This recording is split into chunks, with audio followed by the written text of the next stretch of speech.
Welcome ਖੁਸ਼ਾਮਦੀਦ ਜੀ ਆਇਆਂ ਨੂੰ ਆਪਣੇ ਪ੍ਰੋਗਰਾਮ ਬੀਤੀਆਂ ਰੁੱਤਾਂ ਦੇ ਵਿੱਚ। ਮੈਂ ਤੁਹਾਡਾ ਮੇਜ਼ਬਾਨ ਸਰਫਰਾਜ਼। ਨਵਾਂ ਟੌਪਿਕ, ਨਵੀਂ ਕਹਾਣੀ।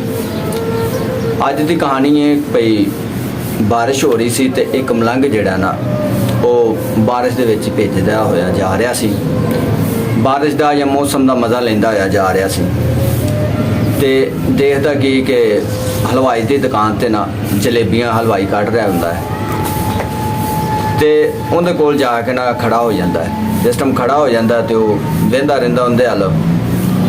ਹੁਣ ਦਿਲ ਕਰਦਾ ਵੀ ਇਹ ਚੀਜ਼ਾਂ ਖਾਵਾਂ, ਜਲੇਬੀ ਖਾਵਾਂ ਜਾਂ ਦੁੱਧ ਪੀਵਾਂ, ਲੇਕਿਨ ਮਲੰਗ ਹੁੰਦਾ ਹੈ, ਉਹਦੀ ਜੇਬ ਵੀ ਨਹੀਂ ਹੁੰਦੀ ਤੇ ਪੈਸੇ ਕਿੱਥੋਂ ਹੋਣ। ਚੁੱਪ ਕਰਕੇ ਖੜਾ ਰਹਿੰਦਾ ਹੈ।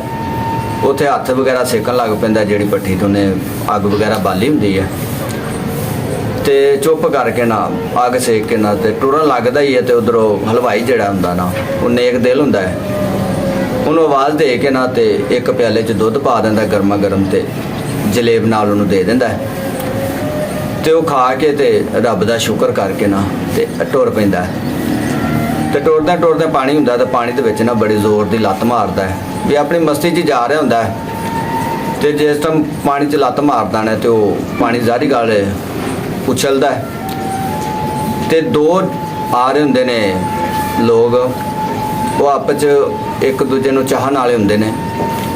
ਤੇ ਜਿਹੜੀ ਲੜਕੀ ਹੁੰਦੀ ਨਾ, ਜੋੜਾ ਆ ਰਿਹਾ ਹੁੰਦਾ ਤੇ ਜਿਹੜੀ ਲੜਕੀ ਹੁੰਦੀ ਨਾ ਉਹਦੇ ਉੱਤੇ ਪਾਣੀ ਦੇ ਛਿੱਟਾਂ ਜਿਹੜੀਆਂ ਨਾ ਉਹ ਪੈ ਜਾਂਦੀਆਂ। ਉਹਨੂੰ ਲੜਕੀ ਦਾ ਜਿਹੜਾ ਆਸ਼ਿਕ ਹੁੰਦਾ ਉਹਦੇ ਨਾਲ ਹੁੰਦਾ ਤੇ ਉਹ ਕੀ ਕਰਦਾ ਕਿ ਮਲੰਗ ਨੂੰ ਨਾ ਫੜ ਲੈਂਦਾ ਗੁੱਸੇ ਨਾਲ, ਉਹਨੂੰ ਕੋਈ ਦੋ ਚਾਰ ਸੁਣਾਉਂਦਾ ਹੈ ਤੇ ਉਹ ਵੇਖ ਕੇ ਨਾਲ ਵਾਮ ਇਕੱਠੀ ਹੋ ਜਾਂਦੀ ਦਵਾ ਦਾ। ਤੇ ਜਿਸ ਟਾਈਮ ਉਹਨੂੰ ਚੜਾਉਣ ਲੱਗਦੇ ਨੇ, ਉਹ ਜਵਾਨ ਜਹਾਨ ਹੁੰਦਾ ਉਹਦੇ ਗੁੱਸਾ ਵੇਖ ਕੇ ਨਾ ਤਾਂ ਕੋਈ ਵੀ ਨਹੀਂ ਹੈਗਾ ਹੁੰਦਾ, ਪਿਛਾਂ ਹੋ ਜਾਂਦੇ ਨੇ ਤੇ ਉਹਨੂੰ ਕਹਿੰਦਾ ਵੀ ਤੂੰ ਅੰਨਾ ਹੈ ਜਾਂ ਤੈਨੂੰ ਨਜ਼ਰ ਨਹੀਂ ਆਇਆ, ਤੂੰ ਕੱਪੜੇ ਲਪੇਟ ਦਿੱਤੇ ਨੇ, ਫਲਾਂਟ ਮੰਗਾ ਜੋ ਵੀ ਹੈ। ਤੇ ਗੁੱਸੇ 'ਚ ਉਹਨੂੰ ਚੰਡ ਮਾਰ ਦਿੰਦਾ। ਜਿਸ ਟਾਈਮ ਚੰਡ ਉਹਨੂੰ ਮਾਰਦਾ ਤੇ ਉਹ ਮਲੰਗ ਹੁੰਦਾ, ਕਮਜ਼ੋਰ ਹੁੰਦਾ, ਡਿੱਗ ਪੈਂਦਾ। ਉਹ ਚਿੱਕੜ ਦੇ ਵਿੱਚ ਨਾ ਡਿੱਗ ਪੈਂਦਾ। ਜਿਸ ਟਾਈਮ ਡਿੱਗ ਪੈਂਦਾ ਉਹ ਨੌਜਵਾਨ ਬੜਾ ਖੁਸ਼ ਹੁੰਦਾ ਹੈ, ਉਹਦੇ ਵੱਲ ਵੇਖ ਕੇ ਨਾ ਤੇ ਦੰਦ ਕੱਢ ਕੇ ਨਾ ਤੇ ਟੁਰ ਪੈਂਦੇ ਨੇ ਅਗਾਂਹ ਆਪਣੀ ਮੰਜ਼ਿਲ ਵੱਲ। ਮਲੰਗ ਹੁਣ ਥੱਲੇ ਡਿੱਗਾ ਹੁੰਦਾ ਹੈ, ਡਿੱਗਾ ਹੀ ਬਹਿ ਕੇ ਤੇ ਰੱਬ ਵੱਲ ਮੂੰਹ ਕਰਕੇ ਤੇ ਕਹਿੰਦਾ ਵੀ ਮੌਲਾ ਤੇਰੀਆਂ ਤੂੰ ਹੀ ਜਾਣਨਾ ਹੈ ਵੀ ਕਦੀ ਗਰਮਾ ਗਰਮ ਜਲੇਬ ਖਵਾਉਣਾ ਤੇ ਕਦੀ ਗਰਮਾ ਗਰਮ ਥੱਪੜ ਪਵਾ ਦੇਣਾ, ਤੇਰੀਆਂ ਤੂੰ ਹੀ ਜਾਣਨਾ, ਜਿਵੇਂ ਤੂੰ ਰਾਜ਼ੀ ਉਂਝ ਮੈਂ ਰਾਜ਼ੀ। ਇਹ ਚੀਜ਼ ਦਾ ਸ਼ਿਕਵਾ ਉੱਥੇ ਖਤਮ ਕਰਕੇ ਟੁਰ ਪੈਂਦਾ। ਹੁਣ ਉਹ ਨੌਜਵਾਨ ਤੋਂ ਜਿਹੜੇ ਦੋਵੇਂ ਜੀਅ ਹੁੰਦੇ ਨੇ ਨਾ, ਉਹ ਜਾਂਦੇ ਨੇ ਆਪਣੇ ਘਰ ਤੇ ਬਾਰਿਸ਼ ਹੋਈ ਹੁੰਦੀ ਹੈ ਤੇ ਉਹ ਜਵਾਨ ਜਿਹੜਾ ਨਾ ਸੀੜੀਆਂ ਚੜ੍ਹਨ ਲੱਗਦਾ ਤੇ ਬਾਰਿਸ਼ ਦੀ ਵਜ੍ਹਾ ਤੋਂ ਨਾ ਸੀੜੀਆਂ ਜਿਹੜੀਆਂ ਨਾ ਤਿਲਕਣੀਆਂ ਹੋਈਆਂ ਹੁੰਦੀਆਂ ਸੀ, ਯਾਨੀ ਕਿ ਸਲਿੱਪ ਬੰਦਾ ਜਿਹੜਾ ਸਲਿੱਪ ਕਰਕੇ ਨਾ ਡਿੱਗ ਸਕਦਾ ਸੀ। ਉਹ ਨੌਜਵਾਨ ਹੈ ਜਿਸ ਸੀੜੀਆਂ ਚੜ੍ਹ ਰਿਹਾ ਹੁੰਦਾ ਤੇ ਉਹਦਾ ਪੈਰ ਫਿਸਲਦਾ ਹੈ, ਉਹ ਪੌੜੀਆਂ ਤੋਂ ਥੱਲੇ ਲਗਾ ਹੁੰਦਾ, ਡਿੱਗ ਪੈਂਦਾ। ਉਹਦੀ ਜਿਹੜੀ ਮਸ਼ੂਕ ਹੁੰਦੀ ਜਾਂ ਉਹਦੀ ਨਾਲ ਦੀ ਹੁੰਦੀ ਉਹ ਜਿਹੜੀ ਨਾ ਯਾਨੀ ਕਿ ਸ਼ੋਰ ਪਾ ਦਿੰਦੀ। ਲੋਕ ਭੱਜ ਕੇ ਆਉਂਦੇ ਨੇ, ਉਹਨੂੰ ਬਚਾਉਣ ਦੀ ਕੋਸ਼ਿਸ਼ ਕਰਦੇ ਨੇ, ਲੇਕਿਨ ਉਹਦਾ ਸਿਰ ਫਟ ਜਾਂਦਾ। ਸਿਰ ਫਟਣ ਦੀ ਵਜ੍ਹਾ ਤੋਂ ਉਹ ਮੌਕੇ 'ਤੇ ਨਾ ਫੌਤ ਹੋ ਜਾਂਦਾ, ਮਰ ਜਾਂਦਾ। ਲੋਕ ਬੜਾ ਅਫਸੋਸ ਜਿਹਾ ਕਰਕੇ ਨਾ ਖੜੇ ਹੁੰਦੇ ਨੇ ਤੇ ਉਧਰ ਵਹਿੰਦੇ ਨੇ ਕਿ ਦੋ ਚਾਰ ਬੰਦੇ ਵਹਿੰਦੇ ਨੇ ਕਿ ਮਲੰਗ ਜਿਹੜਾ ਨਾ ਲਗਾ ਰਿਹਾ ਹੁੰਦਾ। ਉਹ ਆਪਸ 'ਚ ਸਲਾਹ ਕਰਦੇ ਨੇ ਕਿ ਇਹ ਹੋਵੇ ਨਾ ਤੇ ਮਲੰਗ ਨੇ ਕੋਈ ਬਦਦੁਆ ਦਿੱਤੀ ਜਿਹਦੀ ਵਜ੍ਹਾ ਤੋਂ ਇਹ ਨੌਜਵਾਨ ਦੀ ਹਲਾਕਤ ਹੋ ਗਈ ਹੈ ਜਾਂ ਮੌਤ ਆ ਗਈ ਹੈ। ਉਹ ਮਲੰਗ ਨੂੰ ਫੜ ਲੈਂਦੇ ਨੇ, ਘੇਰਾ ਪਾ ਲੈਂਦੇ ਨੇ ਉਹਦੇ ਵੀ ਤੈਨੂੰ ਇੱਕ ਚਪੇੜ ਵੱਜੀ ਤਾਂ ਤੂੰ ਰੱਬ ਅੱਗੇ ਬਦਦੁਆ ਇਹਦੀ ਕਰ ਦਿੱਤੀ ਜਾਂ ਇਹਨੂੰ ਤੇਰੀ ਵਜ੍ਹਾ ਤੋਂ ਯਾਨੀ ਕਿ ਮਰ ਗਿਆ। ਉਹ ਆਂਦਾ ਵੀ ਰੱਬ ਦੀ ਕਸਮ ਖਾ ਕੇ ਮੈਂ ਕਹਿੰਦਾ ਵਾਂ ਕਿ ਮੈਂ ਇਹਦੇ ਵਾਸਤੇ ਬਦਦੁਆ ਨਹੀਂ ਮੰਗੀ।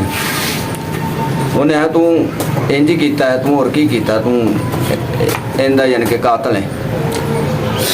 ਉਹਨੇ ਆ ਵੀ ਇਸ ਸਾਰੇ ਵਾਕਿਏ ਦਾ ਜਿਹੜਾ ਗਵਾਹ ਕੌਣ ਹੈ, ਜਿਹਨੂੰ ਸਾਰੇ ਮੌਕੇ ਦਾ ਪਤਾ ਹੈ, ਸਾਰੇ ਵਾਕਿਏ ਦਾ। ਇੱਕ ਬੰਦਾ ਵਿੱਚੋਂ ਬੋਲਦਾ ਹੁੰਦਾ ਜੀ ਮੈਨੂੰ ਪਤਾ ਹੈ। ਉਹਦਾ ਵੀ ਉਹ ਮਲੰਗ ਨੂੰ ਕਹਿੰਦਾ ਤੂੰ ਮੈਨੂੰ ਇਹ ਦੱਸ ਕਿ ਜਿਸ ਟਾਈਮ ਪਾਣੀ ਦੀਆਂ ਛਿੱਟਾਂ ਉੱਡੀਆਂ ਨਾ ਉਹ ਕਿਹਦੇ ਤੇ ਪਈਆਂ ਸਨ। ਉਹਨੇ ਵੀ ਇਹ ਲੜਕੀ ਤੇ। ਉਹਨੇ ਵੀ ਇਸ ਬੰਦੇ ਨੇ ਮੈਨੂੰ ਕਿਉਂ ਮਾਰਿਆ। ਉਹਨੇ ਵੀ ਉਹਦੀ ਮਸ਼ੂਕ ਸੀ ਜਾਂ ਉਹਦੀ ਬੀਵੀ ਸੀ, ਉਹ ਨਹੀਂ ਬਰਦਾਸ਼ਤ ਕਰ ਸਕਿਆ ਤਾਂ ਉਹਨੇ ਮਾਰਿਆ। ਉਹਨੇ ਵੀ ਇਹਨੇ ਜਦੋਂ ਮੈਨੂੰ ਚੰਡ ਮਾਰੀ ਨਾ ਤੇ ਮੈਨੂੰ ਵੀ ਕੋਈ ਪਿਆਰ ਕਰਨ ਵਾਲਾ ਹੈਗਾ ਜਿਹੜਾ ਸਾਰੀ ਦੁਨੀਆ ਤੋਂ ਜਾਬਰ ਹੈ ਤੇ ਸ਼ਾਇਦ ਉਹਨੂੰ ਪਸੰਦ ਨਹੀਂ ਆਇਆ ਇਹਦਾ ਮੈਨੂੰ ਚਪੇੜ ਮਾਰਨਾ। ਉਹਨੇ ਜਿਸ ਤਰ੍ਹਾਂ ਫੈਸਲਾ ਕੀਤਾ ਹੈ ਉਹਦੀਆਂ ਉਹ ਹੀ ਜਾਣਦਾ ਹੈ, ਲਿਹਾਜ਼ਾ ਮੈਨੂੰ ਕੋਈ ਪਿਆਰ ਕਰਨ ਵਾਲਾ ਹੈਗਾ ਸੀ, ਉਹਨੇ ਨਹੀਂ ਬਰਦਾਸ਼ਤ ਕੀਤਾ। ਮੈਂ ਇਹਦੇ ਵਾਸਤੇ ਬਦਦੁਆ ਨਹੀਂ ਮੰਗੀ। ਤੇ ਇਹ ਸੀ ਅੱਜ ਦੀ ਛੋਟੀ ਜਿਹੀ ਕਹਾਣੀ ਟੌਪਿਕ ਕਿ ਰੱਬ ਜਿਹਦੇ ਨਾਲ ਪਿਆਰ ਕਰਦਾ ਨਾ ਉਹਨੂੰ ਕਦੀ ਝੁਕਣ ਨਹੀਂ ਦਿੰਦਾ, ਉਹਨੂੰ ਕਦੀ ਝੂਠਿਆਂ ਨਹੀਂ ਪੈਣ ਦਿੰਦਾ, ਉਹਦੀ ਕਦੀ ਕੰਡ ਨਹੀਂ ਲੱਗਣ ਦਿੰਦਾ। ਬਸ਼ਰਤ ਕਿ ਤੁਸੀਂ ਦਿਲੋਂ ਜਿਹੜਾ ਨਾ ਆਪਣੇ ਰੱਬ ਨਾਲ, ਆਪਣੇ ਖੁਦਾ ਨਾਲ ਜਿਹੜਾ ਨਾ ਨੇਕ ਨੀਅਤ ਨਾਲ ਚੱਲਦੇ ਪਏ ਜੇ ਨਾ, ਤੁਹਾਡੀ ਰੱਬ ਜਿਹੜਾ ਨੀਅਤ ਨੂੰ ਵੇਂਦਾ, ਤੁਹਾਡੇ ਚੱਲਣ ਨੂੰ ਵੇਂਦਾ, ਤੁਹਾਡੇ ਕਿਰਦਾਰ ਨੂੰ ਵੇਂਦਾ, ਤੇ ਰੱਬ ਤੁਹਾਨੂੰ ਕਦੇ ਵੀ ਜਿਹੜਾ ਨਾ ਉਹ ਦੁਨੀਆ ਦੇ ਵਿੱਚ ਤੁਹਾਡੀ ਕੰਡ ਨਹੀਂ ਲੱਗਣ ਦਿੰਦਾ। ਤੇ ਇਹ ਸੀ ਅੱਜ ਦੀ ਛੋਟੀ ਜਿਹੀ ਕਹਾਣੀ ਟੌਪਿਕ। ਉਮੀਦ ਹੈ ਕਿ ਤੁਹਾਨੂੰ ਚੰਗੀ ਲੱਗੀ ਹੋਏਗੀ। ਤੇ ਕਹਾਣੀ ਚੰਗੀ ਲੱਗੀ ਹੈ ਤੇ ਮੇਰੇ ਚੈਨਲ ਬੀਤੀਆਂ ਰੁੱਤਾਂ ਨੂੰ ਸਬਸਕ੍ਰਾਈਬ ਕਰਿਆ ਕਰੋ, ਲਾਈਕ ਕਰਿਆ ਕਰੋ, ਤੇ ਵੀਡੀਓ ਨੂੰ ਜਿੰਨਾ ਹੋ ਸਕੇ ਉਹਨਾਂ ਸ਼ੇਅਰ ਕਰਿਆ ਕਰੋ।